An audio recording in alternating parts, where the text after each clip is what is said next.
Muy buenos días. Desde la Universidad Autónoma de Santo Domingo, desde el programa de Maestría de Matemática para Educadores, cursando la asignatura de Cálculo Real 2, con el tema Integrales en línea, impartida por el maestro Rafael Zapata y sustentada por esta servidora Miguela Hubiera Rosario. El día de hoy vamos a trabajar el tema de integrales en línea y los subtemas que vamos a trabajar aparte de ese tema es derivadas parciales, gradiente y curva en el espacio, circulación y flujo sobre la trayectoria, teorema de Green y teorema de Steel y de la divergencia de R3. Bueno, para comenzar tenemos que saber primero qué es una integral de línea en función de escalar. Entonces, la integral de línea de una función escalar es una función de triple variables o de tres variables sobre una curva C que mide la acumulación de f a lo largo de la curva. La fórmula es integrales de línea por función de triple variable por la diferencia del arco, donde la diferencia del arco se calcula de la siguiente manera. Ahí abajo representa la fórmula donde nos dice que la función del arco es igual a la raíz cuadrada de dx sobre dt al cuadrado más dy sobre dt al cuadrado más dz sobre dt al cuadrado por dt. Tenemos los pasos. Ahora vamos a explicar los pasos para resolver la integral escalar. Entonces, el primer paso es parametrizar la curva C.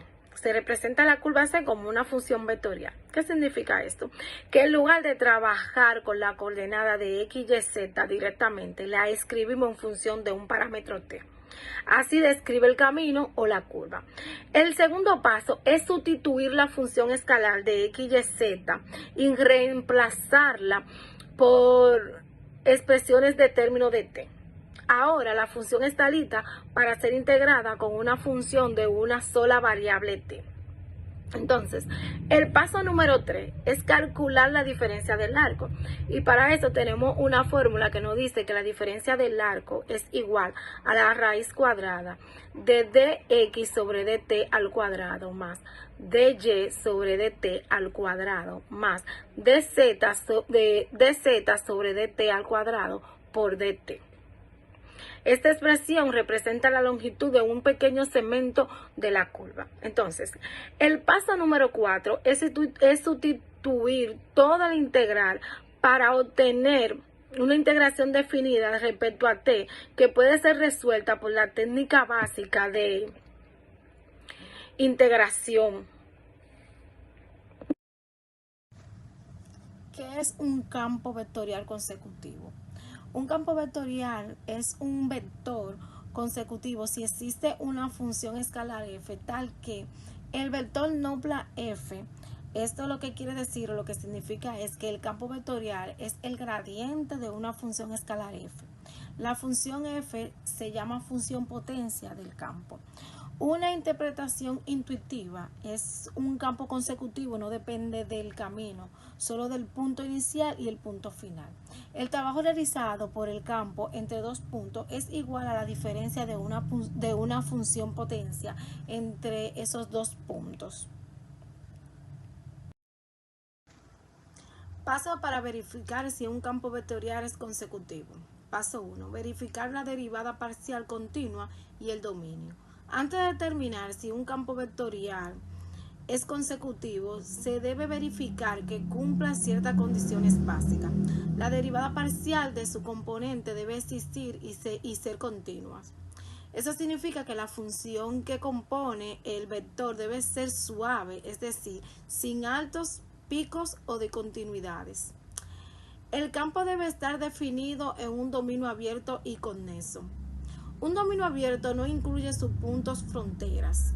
Un dominio conexo es aquel en el que cualquier par de puntos puede ser conectado por una curva continua dentro del dominio. ¿Por qué es importante esto? El teorema que permite concluir que un campo con rotación cero es consecutivo solo es válido si el campo está definido en un dominio abierto y conexo y tiene que derivar parciales continuas. Ejemplo de dominio abierto y converso, el conjunto de D, que es igual a X, y, que pertenece a R al cuadrado, es abierto, no incluye la frontera y es converso, no está partido en partes.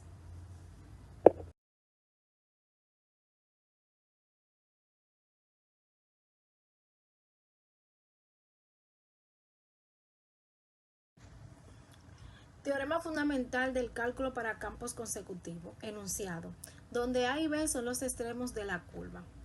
Si el vector es igual a nopla F, entonces el trabajo total a lo largo de la curva C por es igual a la diferencia de la energía potencia entre los extremos.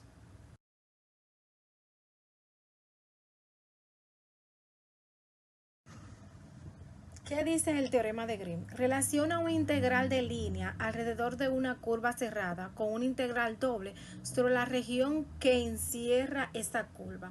La forma del teorema: si el vector XY es igual a PXY, QXY y C es una curva cerrada que elimina una región R, entonces la integral de la línea a lo largo de una curva cerrada C, recorrido completo, expresión del trabajo del campo del vector, integral doble sobre la región encerrada por C, componente Z de rotación del vector. Interpretación intuitiva. El trabajo total hecho al recorrer una curva cerrada es igual al giro neto rotacional acumulado dentro de la región encerrada. Green conecta la circulación en el borde con lo que sucede dentro de la región. Paso para resolver el teorema de Green. ¿Qué hace el teorema de Green? Convierte una integral de línea alrededor de una curva cerrada en una integral doble sobre la región cerrada. Es una herramienta muy útil cuando la curva es complicada, pero la región es simple. Paso 1. Verificar que C sea una curva cerrada simple y orientada positivamente.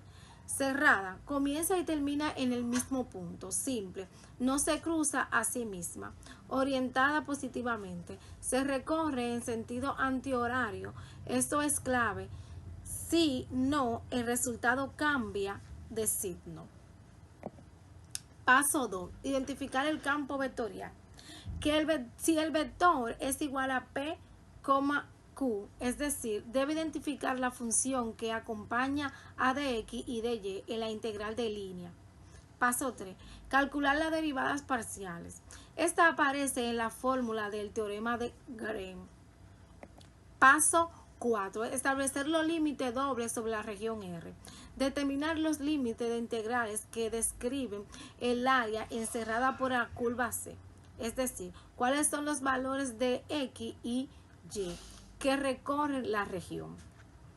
Paso 5. Integral. Ya que todo esté listo, se evalúa la integración doble. El resultado será el mismo que si hubiera calculado la integral de línea alrededor de C, pero muchas veces es más fácil.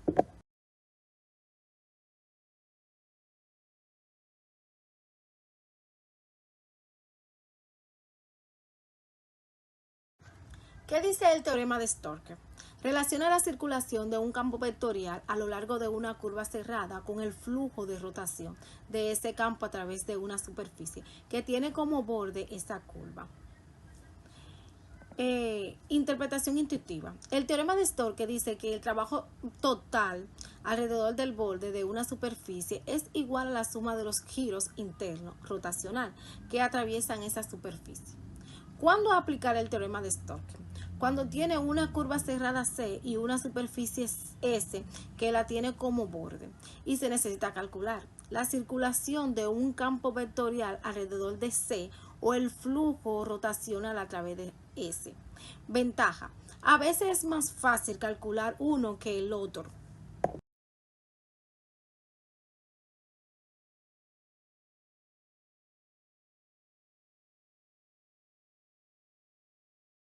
Teorema de la divergencia de Gauss.